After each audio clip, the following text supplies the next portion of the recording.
The fair had everything. When you tired of the auto racing, you could always watch the camels run. That is, if you weren't chasing after the penny toss car or gawking at the movie stars and celebrities. Arbuckle and Mabel Normand, for instance, or listening to John Philip Sousa lead the band in the Court of the Universe. There were daredevils to amaze you. Some were in the water and others in the air. There was plenty of culture and history too, beautiful girls and beautiful animals. It was the most wonderful thing that ever happened to San Francisco.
It had been a very busy century. First, the city had been shaken down and then it burned down. And while the St. Francis was still a burned-out shell, plans for the exposition were being made in the Little St. Francis, a temporary hotel on Union Square. The site selected was this mud hole out at Harbor View, near what was called Cow Hollow. By 1912, San Francisco was nearly rebuilt. You could ride up Market Street for 5 cents, either in a jitney or a streetcar, or get a 9-course dinner for $1. Out at Harbor View that year, President Taft turned the first spade of earth to the cheers of thousands who gathered for the groundbreaking ceremonies.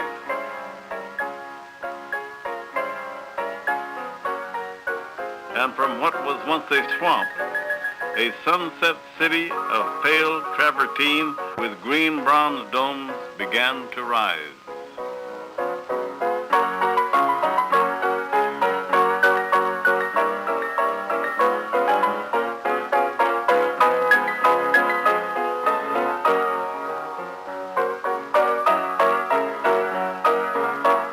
It stretched from Chestnut Street to the water, from Venice Avenue to Fort Point in the Presidio, a marvelous array of cloistered palaces filled with the treasures of the world.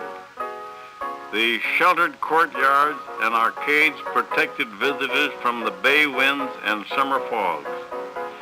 Separated from the rest of the world, open only to the waters of the Golden Gate and the Marin Hills beyond. It truly was a world apart, a world of wonders, of lights, an innocent world. For by May of 1915, the Lusitania had been sunk, and we would never be so young, so innocent again.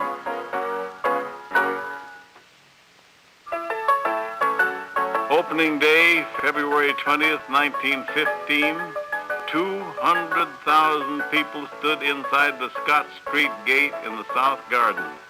They waited for President Wilson to press a golden telegraph key. It sent a wireless message 3,000 miles to an antenna on the Tower of Jewels. This signal started the wheels of the giant diesel engine in the Palace of Machinery rotating, and the fountain of energy gushed forth, and a magical summer started for the people of San Francisco.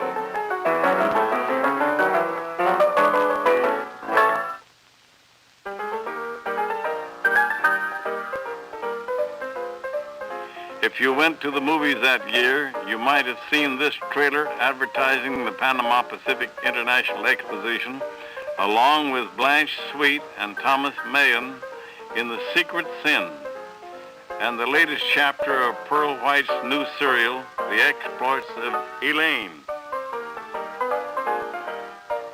Here, the spirit of San Francisco mixes the gold of the poppies with the memories of 1906, and never forgetting how the world once befriended the ruined city, creates a wonderful fairyland and invites the world to come and share it.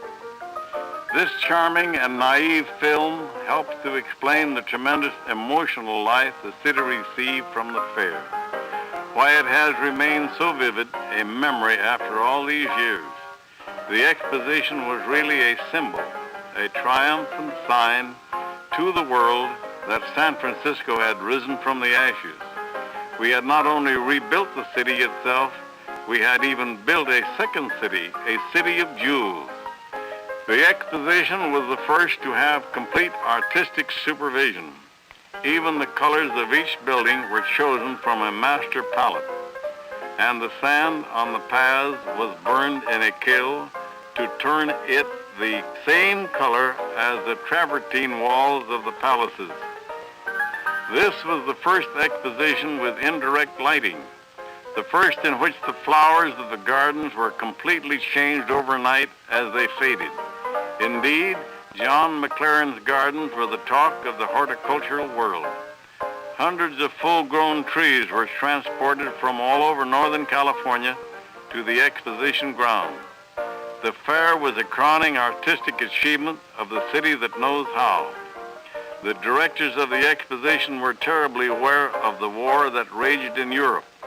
It had very nearly wrecked their plans for any foreign exhibits and buildings. It took all the efforts of the directors to convince the nations of the world to participate at all. But by the opening day, 30 elegant pavilions lined the avenues of nations. Despite this, the shadow of the war hung over the fairgrounds. As if in a premonition, the lights seemed brighter, the music more gay. The world was shrinking. We were becoming more a part of it each day, and we sensed it. The Tower of Jewels was a thing alive. On it hung 125,000 polished jewels of Bohemian glass, backed by bits of mirror. Shrouded by fog, they gleamed mysteriously. In the sun, caught by every breeze, they shimmered and sparkled. At night, in the glare of 1,000 arc lamps, they danced and shone like a marvelous colored sun.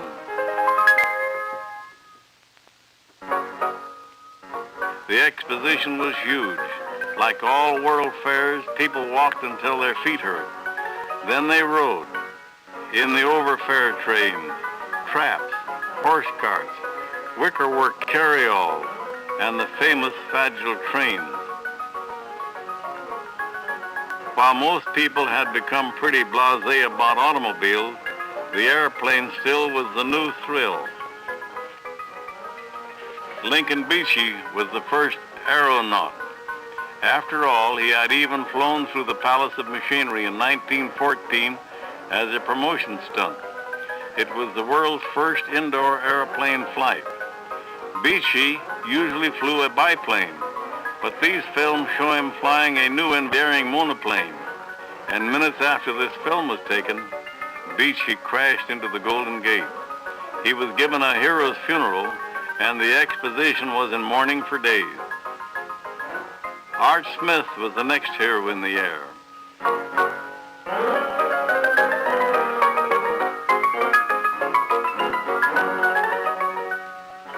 Most afternoons, he thrilled the crowds by just looping over the Marina Green.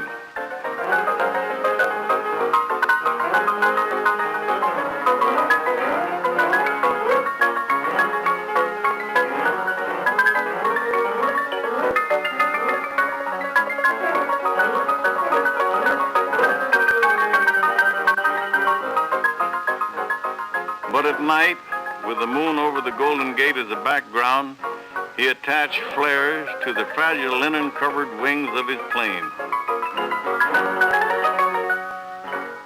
He was absolutely incredible. Daredevil, you bet your life.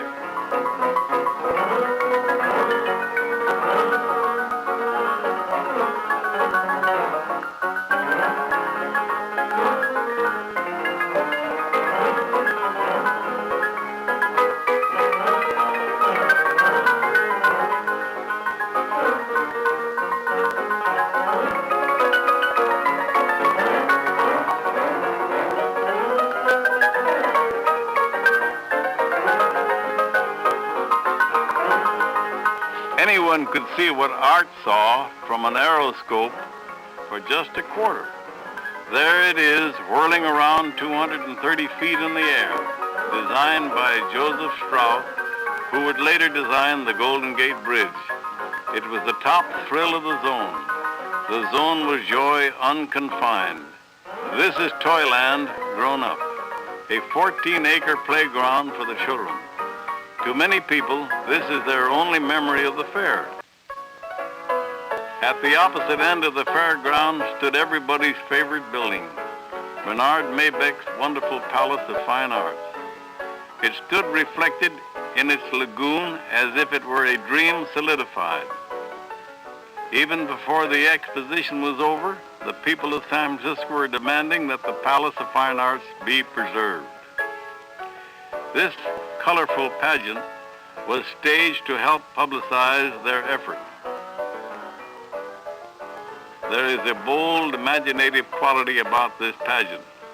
Here is a lost art, lost along with our innocence, for who would take all this as seriously today as it was taken in the fall of 1915?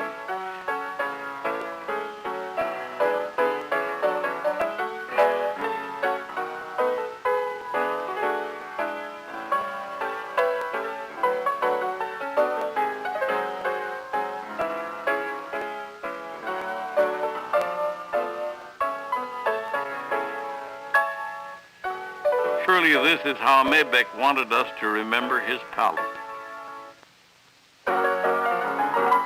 Millions of visitors came to the exposition.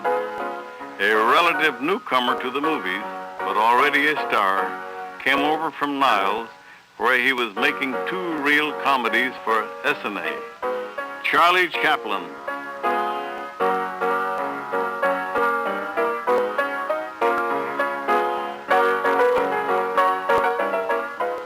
and 3 famous men met at the Palace of Machinery: Henry Ford, Thomas Edison, and Luther Burbank. Ford showed his friends a complete auto assembly plant.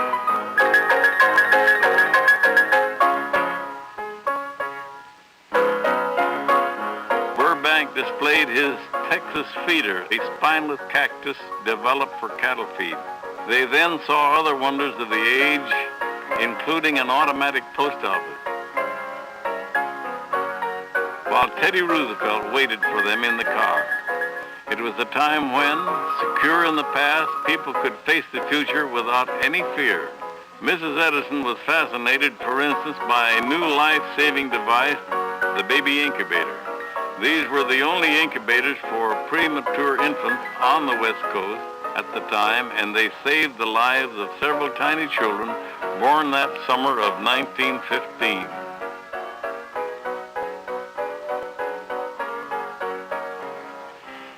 Madam Schumann Heink was there, and Mabel Norman and Fatty Arbuckle got a free pass from Mayor Rolfe on the steps of the new City Hall.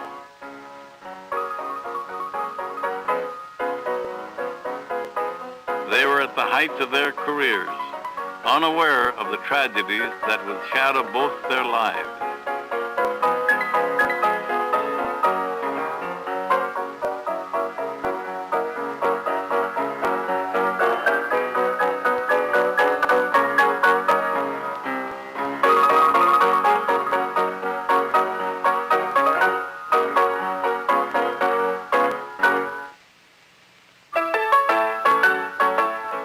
The entire world was at San Francisco's door.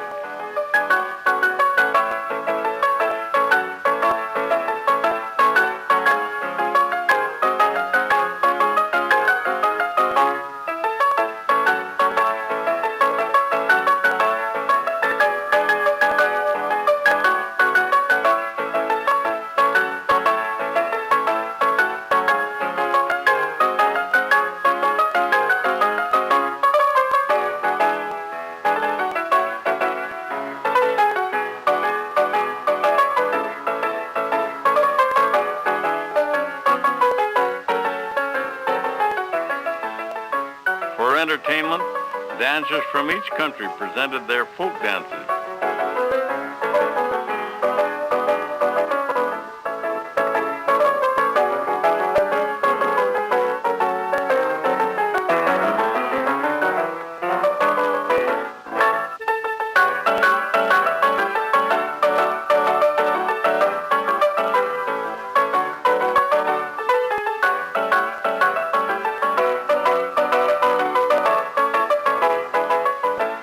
Here Vikings come ashore on Norwegian Day.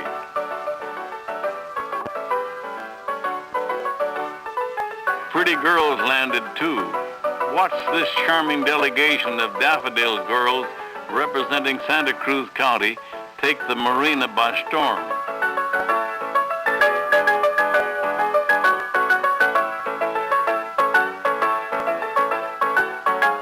Where are they going?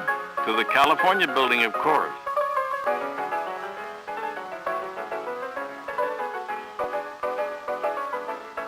Past the Forbidden Mission Garden to grace the Santa Cruz County exhibit.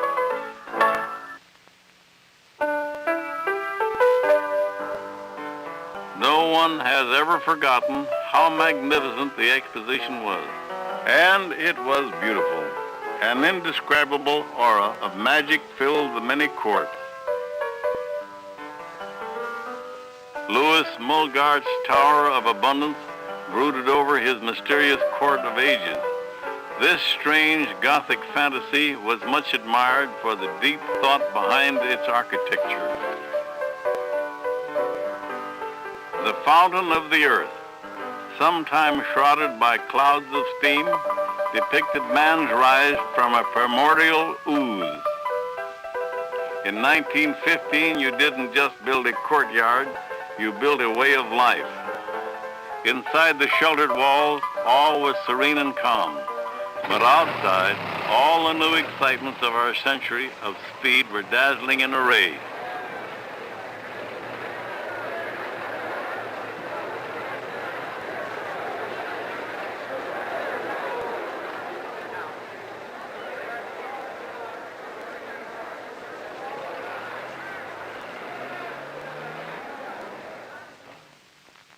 Good old number 9 wins again, and to the victor belongs the spoil, a garden party celebration.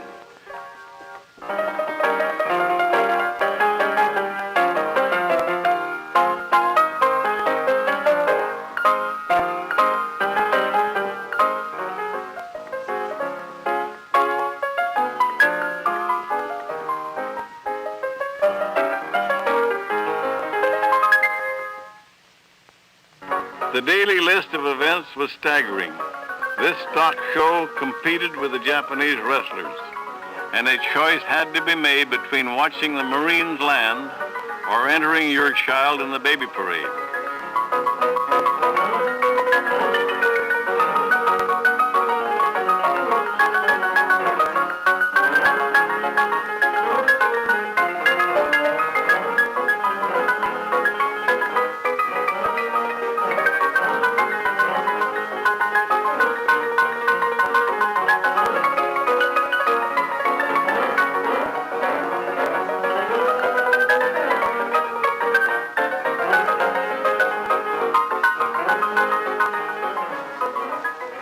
One of the great charms of the Panama Pacific International Exposition was that it combined all of the blandishments of a country fair with the rising sophistication of the young 20th century.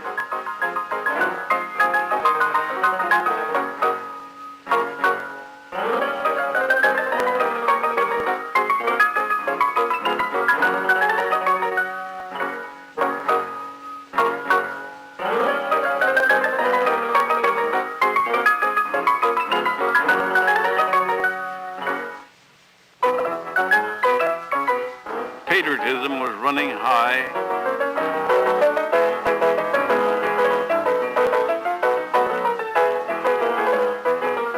The most cherished visitor was the Liberty Bell, brought on a special flat car all the way from Philadelphia. There were parades every day, sometimes several parades every day.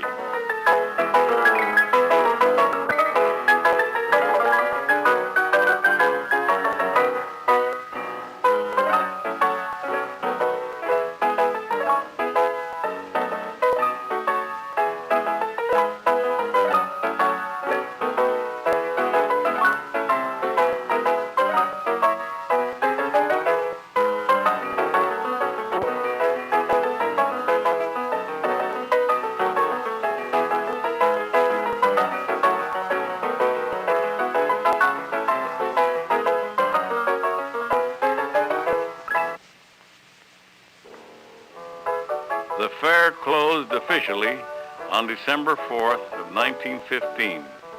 Closing ceremonies were filled with emotion, and nearly 500,000 people wept as the flag was lowered from the Tower of Jewel.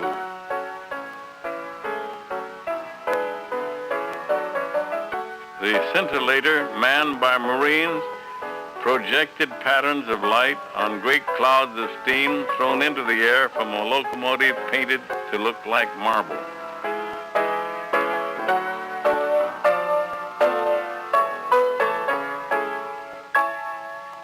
Everyone stayed to watch the lights, wandering quietly in the gardens, looking for the last time.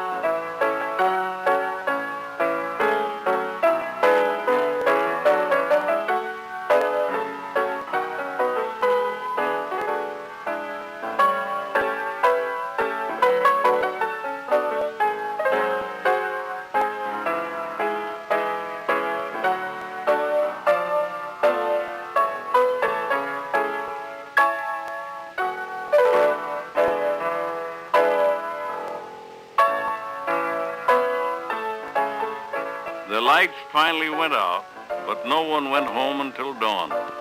As the lights went out, something left our youth. But the fair has endured. The beautiful Palace of Fine Arts still stands there, gently crumbling but gently reminding the exposition has lived on in the hearts and memories of every man, woman, and child that spent an enchanted summer at the City of Jewel.